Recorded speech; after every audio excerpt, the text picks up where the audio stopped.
For decades, London has been considered a safe refuge for radical activists fleeing repression in the Middle East. The intelligence services have always kept an eye on them, seeking to find those who cross the line from activism to violence. Events in Egypt have now given them a new and hard target. The Muslim Brotherhood came to power democratically following the overthrow of President Mubarak in 2011. But last year, the Brotherhood-dominated government was ousted in another military coup, and now it's banned. Some members may have turned to violence, but the recent wave of terrorist attacks in the Sinai is not thought to be organised by the leadership.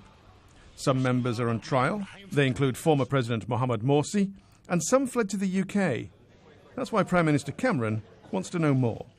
What I think is important about the Muslim Brotherhood is to make sure we fully understand what this organisation is, what it stands for, what its links are, what its beliefs are in terms of both extremism and violent extremism, what its connections are with other groups, what its presence is here in the United Kingdom. The Brotherhood was formed by Hassan al-Banna in Egypt in the 1920s. He fused Islam with politics under the banner, "The Quran is our constitution." The organisation was quickly driven underground, but through charity work and the mosque network, became a force across the Middle East.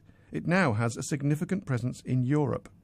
It's renowned for having numerous front organisations and for infiltrating secular institutions in order to influence them. Now you have the British domestic Muslim Brotherhood wing that has been here for the past 40 years, and the global one that may have other goals that are possibly to return to power in Egypt and other countries, and that's that part that we should be concerned about.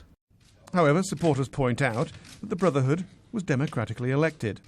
This is outrageous. We really need to hold on to the values of fair play, democracy, and we should not give in to these authoritarian military sort of dictators around the Middle East. The Brotherhood's spiritual leader is Youssef al-Qaradawi. He says Islam will, for a third time, conquer Europe, but crucially he says this time through dawah, proselytizing.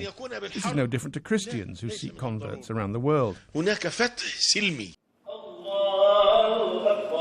And there is the problem for the British authorities, sifting through the many faces of the Brotherhood. Exactly who is a member, who an ex-member? When does radical become extremism and then turn to violence? The Prime Minister wants answers by June. Tim Marshall, Sky News.